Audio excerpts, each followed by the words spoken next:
기도합니다. 하나님 감사합니다. 아침을 구별하여 이 첫 시간을 하나님께 드리는 오늘 저희의 삶 가운데에 오늘 하루도 승리하게 하시고 오늘 하루도 말씀 듣고 은혜 주시며 기도하게 하시는 것대로, 그리고 하나님께서 저희에게 응답하시고 먼저 역사하시는 대로 저희가 사는 승리의 하루가 되게 하여 주옵소서. 감사드리며 예수님 이름으로 기도합니다. 아멘. 우리 고린도전서 14장 말씀 보겠습니다.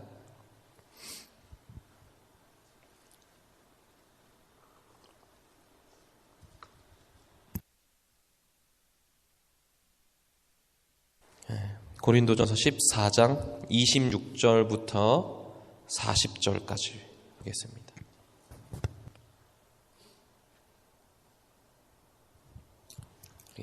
한 절씩 교독할게요.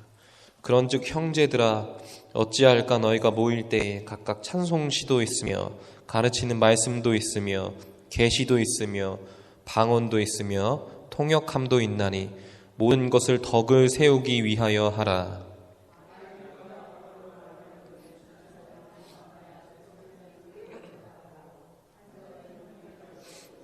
만일 통역하는 자가 없으면 교회에서는 잠잠하고 자기와 하나님께 말할 것이요,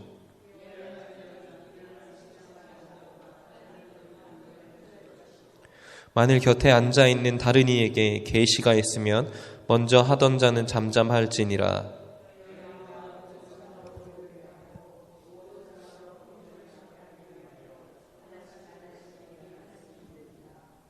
예언하는 자들의 영은 예언하는 자들에게 제재를 받나니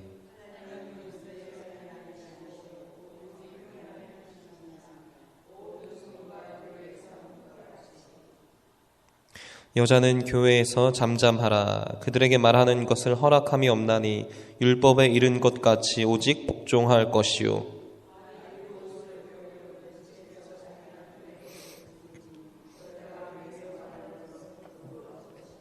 하나님의 말씀이 너희로부터 난 것이냐 또는 너희에게만 임한 것이냐.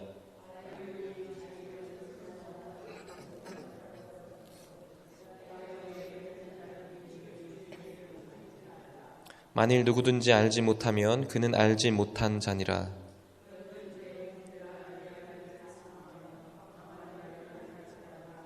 다 같이요. 모든 것을 품위 있게 하고 질서 있게 하라. 아멘.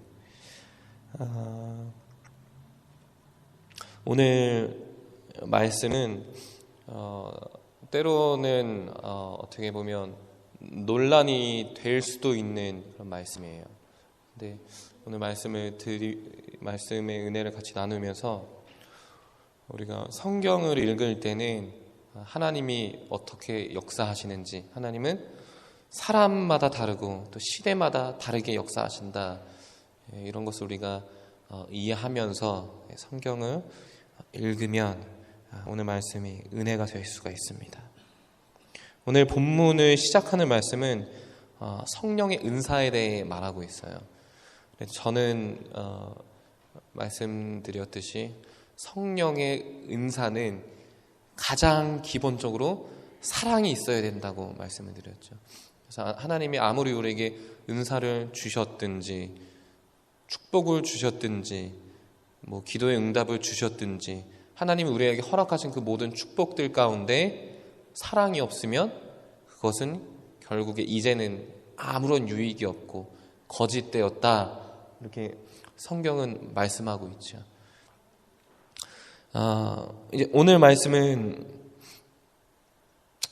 은사에 집중되어 있는데 이 말씀 또한 은사뿐만 아니라 하나님 우리에게 허락하신 그 모든 것이 포함이 될 수 있다는 그런 은혜를 우리가 받을 수가 있습니다. 성령의 은사는 굉장히 귀하죠.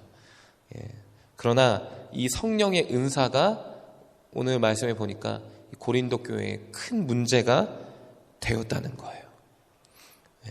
그 중에 이제 오늘 말씀에 보니까 방언이, 이 9가지 은사 중에 방언이 교회의 문제가 되었다. 이 사도 바울은 이 고린도 이 말씀들을 통해서 방언에는 사랑이 있어야 된다, 이렇게 지적을 하고 교훈을 주었는데, 오늘은 또 다른 측면에서 우리에게 중요한 말씀을 하나님이 주고 계십니다. 우리가 하나님께 무엇을 받았을 때, 오늘 성경 말씀은 은사에 대해 말하지만 은사뿐만 아니라 우리가 기도의 응답을 받을 때나 하나님이 우리에게 축복을 주실 때나 우리가 어떤 형태로든지 무엇을 우리가 하나님께 받을 때, 우리가 때로는 내가 하나님께 이거 받았다, 내가 하나님께 요 기도 응답을 받았어, 그러니까 우리가 받은 것에 집중할 때가 있어요. 그러나 오늘 말씀은 우리에게 말하기를, 우리가 무엇을 받았는지보다 하나님이 우리에게 이것을 왜 허락하셨을까, 하나님이 오늘 내 기도 응답을 왜 해주셨을까, 무엇을 위해, 나를 통해 무엇을 이루시기 위해 허락하셨을까. 때로는 이런 의문을 갖는 자세가 필요하다는 거죠. 성경을 보면 사복음서에 달란트 비유가 나오잖아요. 1달란트, 3달란트, 5달란트. 이 3달란트와 5달란트를 받은 사람은 내가 이 주인에게 이렇게 많은 달란트를 받았어, 3달란트나 받았어, 5달란트나 받았어, 받은 것에 집중하지 않았어요. 이 받은 것을 자랑하지 않았다는 거죠. 주인이 나를 이만큼 신뢰하기 때문에 내가 이렇게 큰 걸 받았어 라고 하지 않아요. 주인이 내게 이 많은 것을 허락하신 이유가 무엇일까? 주인이 내게 이것을 주신 목적이 무엇일까? 내가 주인을 기쁘시게 하려면 어떻게 해야 나에게 맡겨주신 이걸 통해서 주인을 기쁘게 할까? 받은 것에 집중한 게 아니라 나에게 이것을 왜 허락하셨을까? 여기에 집중했다는 거죠. 그러나 1달란트 가진 사람은 내가 왜 이것밖에 가지지 않았지? 내가 왜 1달란트밖에 받지 못하지? 부정적이죠. 그래서 우리가 뭐든지 생각하기 나름이다. 하나님이, 여러분도 각자마다 가진 게 다 다를 텐데 여러분에게 허락하신 것을 왜 하나님이 나에게 왜 이것밖에 안 줬지? 이게 아니라, 우리가 내가 갖고 있는 것도 사실 내 게 아니라 하나님이 맡겨주셨다는, 때로는 그러한 청지기의 자세로 이거 내 거야, 내가 이거나 갖고 있어, 이게 아니라 하나님이 이걸 나에게 왜 허락하셨지? 무엇을 위해 나에게 이거 주셨지? 때로는 이런 의문의 자세, 그걸 통해 내가 그럼 하나님 이걸 허락하셨는데, 이 기도의 응답을 주셨는데 이걸 통해 내가 어떻게 하나님을 기쁘시게 할 수 있지?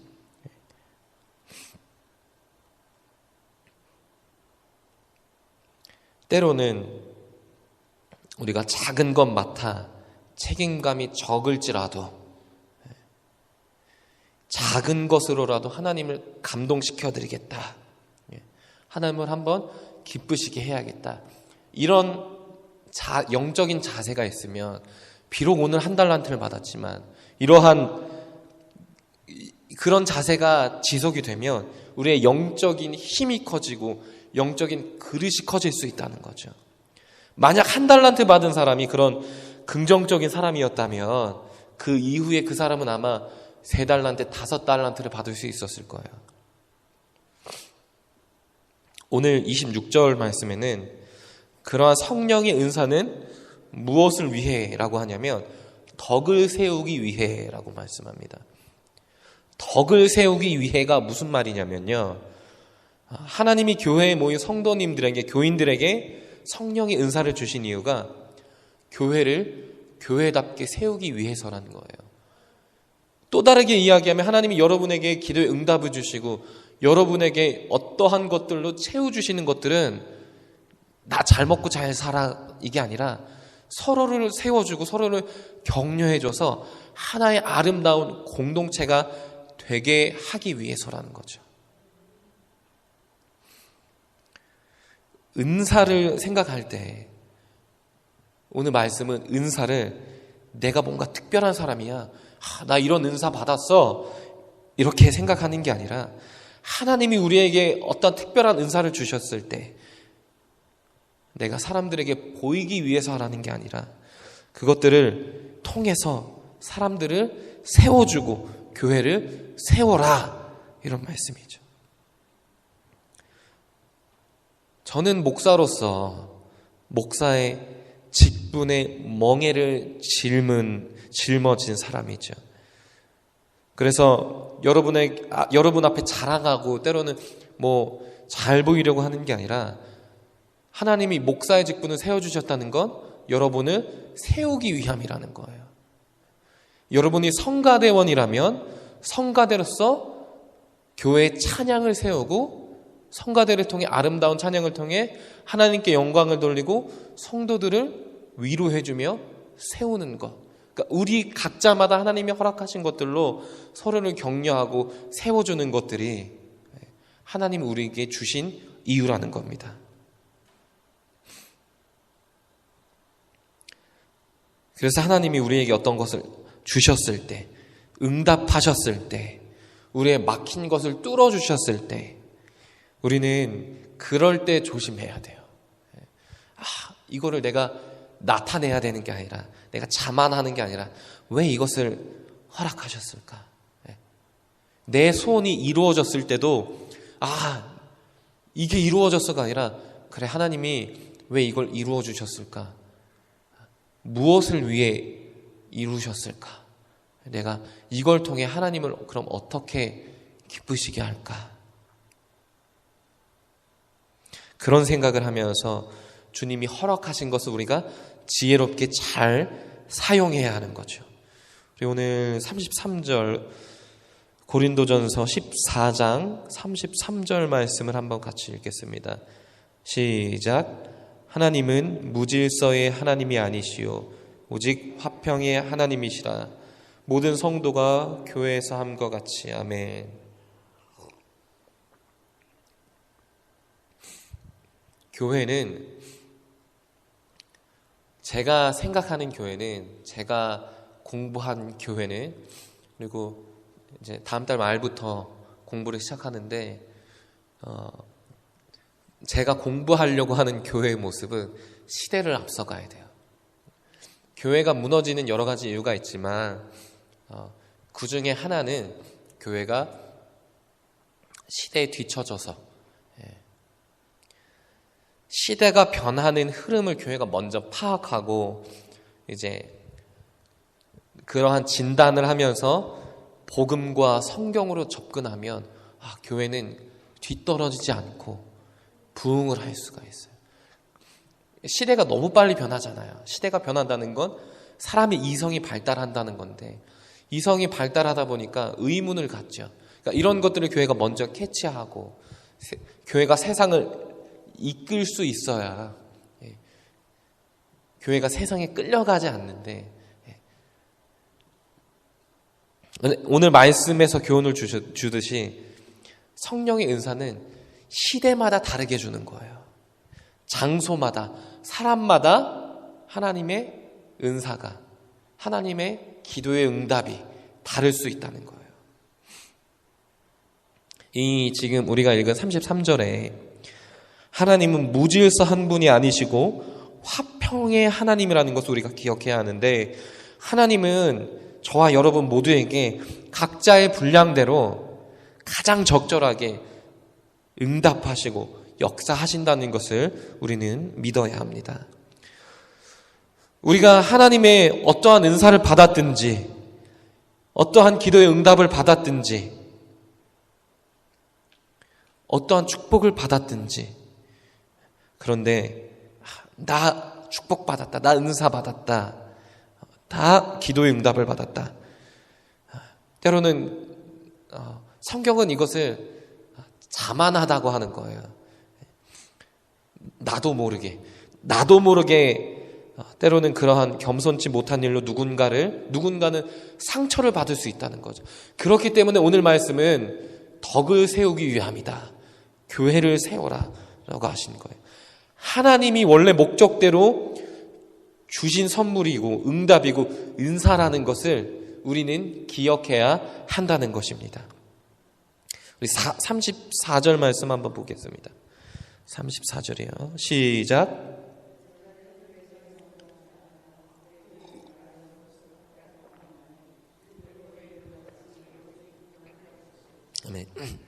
이 말씀이 오해를 일으킬 때가 있어요. 뭐 인종차별하는 거, 성차별하는 거 아니냐. 그런데 시대가 지금하고는 달라서 그래요. 이때가. 지금 시대에 뭐 이 말씀을 하면서 우리 여자 성도님들 아무것도 하지 마세요 이러면 시대하고 맞지 않는 말씀이죠.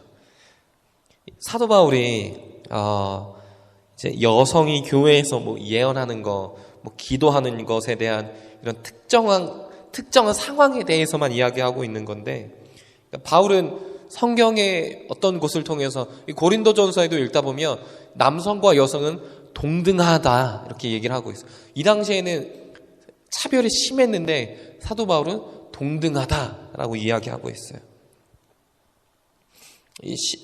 고린도 11장에 보면은 여자들은 이 당시의 문화에는 머리에 너울을 썼다 그래요. 수건 같은 거죠.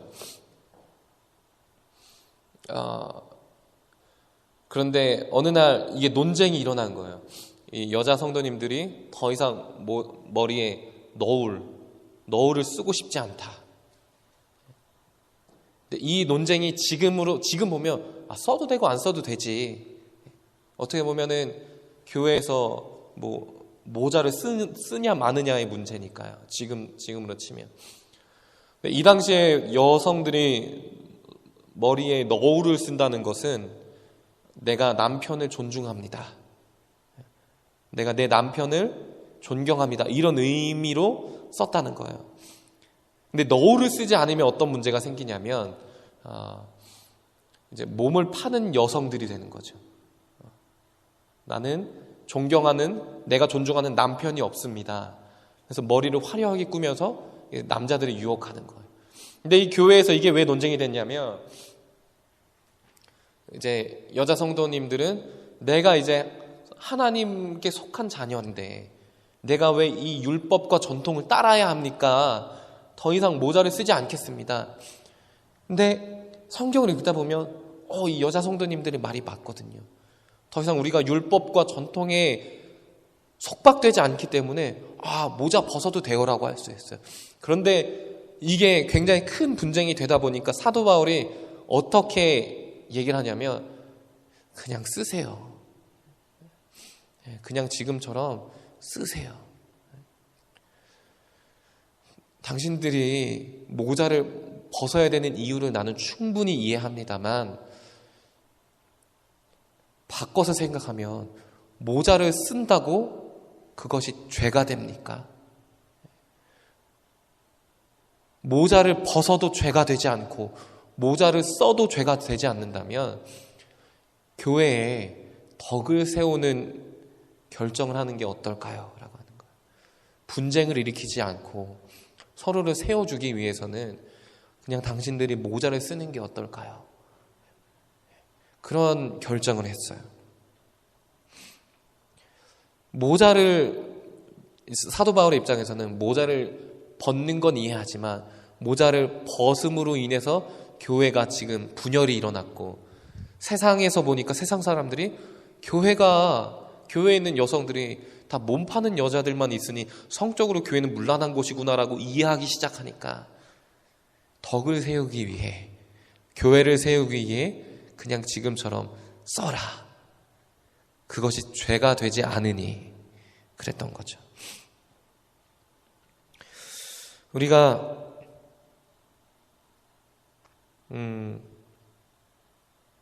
때로는 성령 충만해서 우리가 은사를 받을 때도 있고 기도의 응답을 받을 때가 있어서 내가 생각하는 게 옳다고 주장할 때가 있어요. 그런데 그럴 때 조심해야 한다는 거죠. 우리가 하나님께 무엇인가 받을 때는 분명히 이걸 통해 가족이 세워지고 때로는 우리 교회가 세워지고 우리가 속한 공동체에 우리가 덕을 세워야 한다는 거예요. 하나님이 우리에게 주신 것들로. 36절도 한번 읽어보겠습니다. 14장 36절이요. 시작. 하나님의 말씀이 너희로부터 난 것이냐 또는 너희에게만 임한 것이냐. 사도 바울이 고린도 교회를 꾸짖는 이제 결정적인 말씀이에요.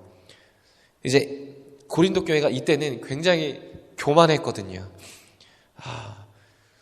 이 세상에 교회 중에 우리 교회가 제일 앞에 있어. 하나님이 응답하실 때 우리 교회만 응답받아. 그러니까 때로는 다른 교회에 응답하기 전에 우리만 응답하신다. 그러니까 이런 생각을 하는 거죠. 하나님의 복음은 우리한테만 있고 다른 사람한테는 복음이 없어. 이런 지경까지 간 거예요. 그런데 이러한 모습은 시대가 지나도 다를 게 없다. 계속 이어지고 있을 수 있다는 거죠. 그래서 38절에 누구든지 알지 못하면 그는 알지 못한 자다 말씀하고 있는데 같이 한번 38절을 읽어볼까요? 시작. 만일 누구든지 알지 못하면 이 바울의 이 권면이, 이 바울의 이 편지가 주님의 명령인 줄 모르는 사람이 있다면 그 사람은 하나님께 알려진 사람이 아니다. 우리가 적용하기를 지금 이 말씀이 하나님이 우리에게 하시는 말씀, 하나님이 지금 우리에게 주시는 명령이라고 생각하지 않으면 우리의 이름이 하나님께 알려지지 않는다는 거죠. 하나님은 누구세요? 우리의 아버지시고 우리는 그분의 자녀잖아요. 하나님이 자녀 이름을 모르면 어떡해요? 우리의 이름이 아버지께 알려지지 않으면 어떡해요? 근데 이 말씀을 우리가 하나님의 말씀이구나로 받지 못하면 하나님께 알려지지 않는다는 거예요. 그래서 바라기는 이 말씀을 우리는 하나님의 말씀, 아버지의 명령으로 듣고 아버지께 잘 알려진 자녀가 되기를 주님의 이름으로 축복합니다. 우리 마지막으로 40절 말씀 한번 볼까요? 40절이요. 시작.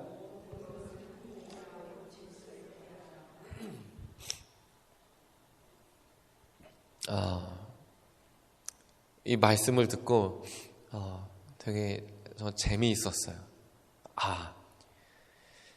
모든 것을 품위 있게 하라. 품격 있어라라는 말이거든요. 그러니까 신앙생활도 품위가 있어야 되고 품격이 있어야 된다는 거예요. 품위를 우리가 여러 가지로 해석할 수 있는데 성품, 인품, 그러나 이 40절에서 하는 말을 성경적으로 풀어보면 적당하게요. 적당하게, 적절하게. 당연히 인품, 성품 이런 것들이 깔려야 하지만 이런 모든 것들이 상황에 따라 적당하게, 적절해야 한다는 거예요. 하나님이 저와 여러분에게 무엇인가 주시기 위해서는 우리가 품위가 있고 품격이 있어야 되는데 이게 무슨 말이냐? 상황이 어떻든지 우리의 지금의 환경이 어떻든지 내 처지가 어떻든지 우리가 모든 상황을 적절하게 용납할 수 있어야 되고 적절하게 잘 해낼 수 있어야 돼요. 하나님이 우리에게 허락하신 것들로. 그러니까 하나님이 그냥 주시지 않는다는 거예요. 그러니까 우리가 너무 딱딱하게 있지 말고 하나님이 우리에게 응답을 하셨다면, 우리에게 무엇인가 주셨다면 지금 내 처지가 어떻든지 잘 용납하면서 하나님이 우리에게 허락하신 것을 적절하게, 유하게 잘 우리가 쓰임받을 수 있어야 한다는 거죠. 다윗도 하나님이 계속해서 기도 응답이 없었을 때 이전에 없었던 더 깊은 예배와 기도가 이뤘을 때 하나님이 회복을 주셨어요. 그제서야 하나님이 이전보다 더 크게 역사하셨다는 거죠. 다윗은 자기가 가진 것, 하나님이 주신 것, 그것으로 어느 누구에게 자랑하지 않았어요. 아브라함은 어떠냐? 하나님이 엄청 많은 재산들을 주셨잖아요. 그럼에도 성경을 보면 내가 이 많은 것을 가졌다고 단 한 절도 자만과 교만의 말씀에 그런 한 절도 없어요. 오히려 조카 롯에게 양보를 해요. 그 당시 환경과 시대적으로 보면 먼저 좋은 땅을 선택할 수 있게 양보하잖아요. 이 양보가 얼마나 위험한 거냐면 여러분이 수십 년간 평생 모은 전 재산을 이룰 수 있는 양보였어요. 그 수많은 재산을 가졌는데 그걸 내가 다 잃어버릴 수도 있는 양보였다는 거예요. 왜 그게 가능했냐? 하나님이 내게 재산을 주셨는데, 엄청난 재산을 주셨는데 이것은 덕을 세우기 위해서라는 걸 아브라함이 깨달았던 거죠. 조카 롯하고의 관계에 덕을 세우기 위해. 그래서요, 하나님이 우리에게 무엇인가 주실 때는 그것은 우리 교회 안에, 여러분이 처한 환경 안에 분쟁을 주시기 위해서가 아니라 오늘 말씀을 보니 화평을 위해서, 덕을 위해서라는 것이죠. 야곱도 하나님 앞에 철저하게 엎드렸더니 덕을 세울 수 있도록 오히려 에서의 마음을 만져주셨어요. 화평을 주셨다는 거죠. 그래서 오늘 지금 읽은 이 40절에 보면 질서 있게 하라 하며 말씀이 마무리되는데, 우리 안에, 여러분 각자의 마음 안에 이 신앙의 양심대로 기준이 있고 질서가 있으면, 그리고 우리 교회 안에 질서가 있으면 분쟁은 없고 서로 격려하고 세워주고 협력하는 일들이 일어난다는 거예요. 우리가 스스로 우리 교회가 우리 교회 최고야, 우리 교회에 하나님 역사하죠, 우리가 이런 말을 굳이 하지 않더라도 우리가 질서 아래 분쟁이 사라지고 우리에게 각자에게 응답하신 것들로 덕을 세우기 위해 우리가 우리에게 허락하신 걸 사용한다면 그것이야말로 이 시대에 분별되고 제일 가는 우리 교회가 될 수 있다는 거예요. 또다시 얘기하면 그런 교회를 세워가는 여러분도 하나님이 역사해 주신다는 거죠. 여러분 각자를 통해 교회의 덕을 세워가시는 것이 하나님의 계획이다 말씀하셨기 때문이죠. 그래서 오늘 하루 하나님이 여러분 각자에게 주시는 어떠한 기도의 응답들, 그리고 오늘 하루 각자마다 역사하실 하나님의 움직이심들, 축복과 은사들, 우리는 하나님이 그것들을 오늘 왜 나에게 이런 일들을 하나님이 해주실까? 내가 어떻게 이것들로 하나님을 기쁘시게 할까? 내가 이것들을 어떻게 사람들을 세우고 덕을 세울 수 있을까? 고민하고 기도하며 온전히 하나님을 기쁘시게 하는 오늘 하루가 되시기를 주님의 이름으로 축복합니다. 기도하겠습니다. 하나님 감사합니다. 오늘 하루도 허락하셔서 잠을 깨워 하루의 첫 시간을 드릴 때에, 이 특별한 시간 저희가 구별하여 드릴 때에 하나님 오늘 하루 우리의 기도에 응답하시고 오늘 하루 승리하게 하시며 오늘 하루 축복하시며 성령님이 인도하시는 하루가 되게 하여 주시옵소서. 오늘 하루 우리를 위해 하나님 먼저 앞서 걸어가실 때에 우리가 왜 하나님이 우리를 위해 일하실까? 왜 하나님이 오늘 이 기도에 응답하셨을까? 우리가 고민하며 그것들을 통해 덕을 세우며 사람을 세우며 하나님을 기쁘시게 하는 결정들을 하며 살아가는 오늘 하루 되게 하여 주시옵소서. 감사를 드리며 예수님 이름으로 기도합니다. 아멘. 이 시간 주님 이름 한번 부르고 기도합니다. 주여!